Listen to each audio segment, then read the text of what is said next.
Doctor Brijesh Vishwakarma 6 NDRF Baroda से हमारी team आई हुई है।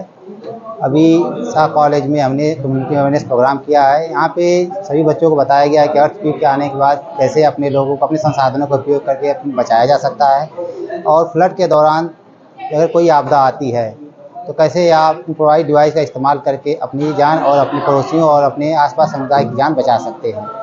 और जैसे ब्लड कंट्रोल के बारे में हमने बताया, आजकल एक्सीडेंट बहुत ज़्यादा हो रहे हैं जिसकी वजह से लोगों का ब्लड लॉस से जान जा रही है, और ब्लड कंट्रोल करके ही लोगों की जान बचाई जा सकती है, जिसके बारे में हमने बच्चों को अवेयरनेस किया। और भविष्य में किसी भी प्रकार की आपदा आने के बाद वो अपने लोगों को अपनी जान और अपने पड़ोसियों अपने समुदाय के लोग कैसी जान बचा सकते, इसके बारे में हमने अवेयर करने का काम किया।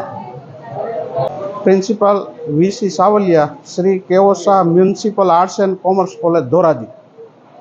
આજરોજ અમારે કોલેજના વિદ્યાર્થીઓ માટે NDRF બરોડાથી એક ટીમ આવી હતી, અને મામલતદાર ઓફિસ ધોરાજીમાંથી શ્રી ગોંડલિયા સાહેબ નાયબ મામલતદાર અને ભરતભાઈ જાગાણી એ ટીમને લઈને આવ્યા હતા।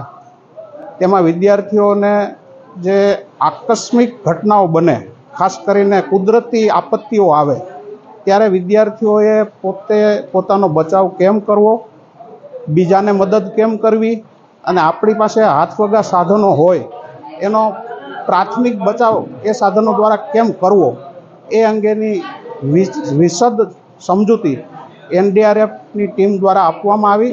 અને સાથે સાથે એ લોકો જે બચાવ કામગીરી માટેના સાધનો છે એ લઈને આવ્યા હતા, અને એનો ઉપયોગ કેમ થાય અને એ કઈ રીતે આપણને જીવ બચાવવામાં કામ લાગે એ અંગેની વ્યવસ્થિત સમજૂતી NDRFની ટીમ દ્વારા આપવામાં આવી। આને કારણે વિદ્યાર્થીઓને ભવિષ્યમાં આવા કોઈ બનાવ બને તે અંગેનું ખૂબ જ ઉપયોગી માર્ગદર્શન મળ્યું।